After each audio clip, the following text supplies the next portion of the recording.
আসসালামু আলাইকুম, সবাই কেমন আছেন? আশা করি সবাই অনেক ভালো আছেন। আজকে আমরা আলোচনা করব এআইএল নিয়ে। এআইএল হচ্ছে আলিফ ইন্ডাস্ট্রিজ, যেটা আমরা খুব রিউমার নিয়ে চলে। সো এখানে আমরা একটা জিনিস একটু খেয়াল রাখবো, সেটা হচ্ছে এটা যে আসলে মুভমেন্টটা হয়েছে সেটা ছিল এই ধরনের।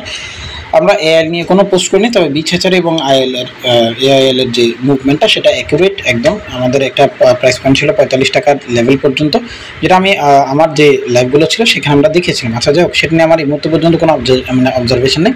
ফার্স্ট অফ অল একটা জিনিসের দিকে একটু খেয়াল রাখবো, প্রাইসটা যখন এখানে ঘোরাফেরা করছে, এখানে একটা হেড অ্যান্ড শোল্ডার প্যাটার্নের মতো ক্রিয়েট করছে, তবে এখন পর্যন্ত 100% head and shoulder pattern create কিন্তু করেনি। এখন মূল কথা হচ্ছে এই প্রাইস পয়েন্টের নিচে যদি প্রাইস কোনো কারণে ট্রেড করে, এটা হচ্ছে কোনো কারণে ট্রেড করে, 100% কোনো কিছু নেই। আমাদের ফার্স্ট প্রাইস পয়েন্ট হবে এইটা, যেটা 54 টাকা 15 পয়সা পর্যন্ত প্রাইস ড্রপ করতে পারে, এখান থেকে প্রাইস উপরের দিকে যেতে পারে, এটা একটা পার্ট। সেকেন্ড পার্ট হচ্ছে প্রাইস যদি একদম সলিড লাইন ড্রপ করে, কেন প্রাইস একদম সলিড লাইন উঠছে। সো এখানে 61 লেভেলের যে লেভেলটা একেবারে কাটাকাটা, এখানে অনেকগুলো সাপোর্ট আছে, অর্থাৎ যেটা রেসিস্ট্যান্স করছিল এতক্ষণ পর্যন্ত সেটা যখন ব্রেক করে ফেলেছে, এটাই সাপোর্ট হিসেবে কাজ করবে। তাই মেজর সাপোর্ট 50 টাকা 90 পয়সা, অর্থাৎ 51 টাকা আমি কাটাকাটি ধরবো।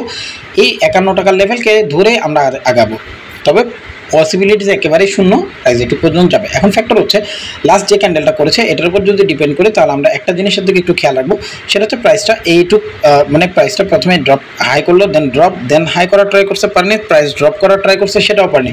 নতুন করে হাই করেছে, সেটাও ট্রাই করেছে, কিন্তু পারেনি। এখন ফ্যাক্টর হচ্ছে প্রত্যেকদিন যেহেতু একটা একই এরিয়াতে একুমুলেশন ডিস্ট্রিবিউশন দুটাই চলছে, সেক্ষেত্রে আমাদের কাছে একটা অপারেশন এরকম থাকে যে লাস্ট যে ক্যান্ডেল সেটার উপর এখন পর্যন্ত বেসিস পয়েন্ট যে সে কালকেও কিছুটা বাইব্যাক করার চান্সেস রাখে, তবে 100% বলা যাচ্ছে না কিছু। তো এইটুক যদি ব্রেক করতে না পারে, যতক্ষণ পর্যন্ত 60 টাকা 83 পয়সা ব্রেক করছে না, ততক্ষণ পর্যন্ত অনেক কিছু বলা হচ্ছে না। তবে কালকের ক্যান্ডেল ছোট হবে, এটুকু মোটামুটি শিওর, এটা পার করতে পারবে না। কালকের ক্যান্ডেল এরকম হতে পারে, রেড করে যদি প্রাইস এটার নিচে ট্রেড করে ফেলে, অর্থাৎ এই প্রাইসের নিচে ট্রেড করে ফেলে, পসিবিলিটিস অনেক বেশি হয়ে যাবে এটুকু পর্যন্ত প্রাইস ড্রপ করার, অর্থাৎ 56 টাকা 54 পয়সা। আমাদের ড্রপ করতে হবে কোথায়? প্রাইস এটাকে ব্রেক করতে হবে 56 টাকা 54 পয়সার নিচে, তবে এরকম চান্সেস এখন পর্যন্ত নাই।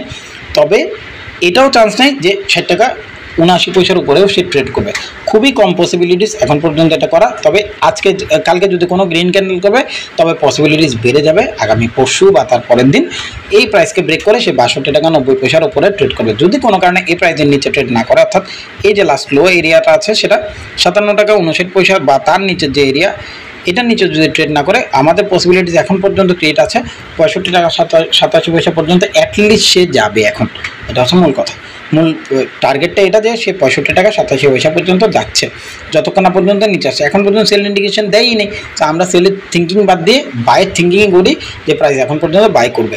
সো এটার উপরে এখন পর্যন্ত আমরা আসি, প্রাইস উপরের দিকে যাবে বা যাচ্ছে, এটার উপরে ডিপেন্ড করে আমরা 65 টাকা 87 পয়সা টার্গেট করে এখন পর্যন্ত ট্রেড করব। থ্যাংক ইউ, ভালো থাকবেন, সুস্থ থাকবেন।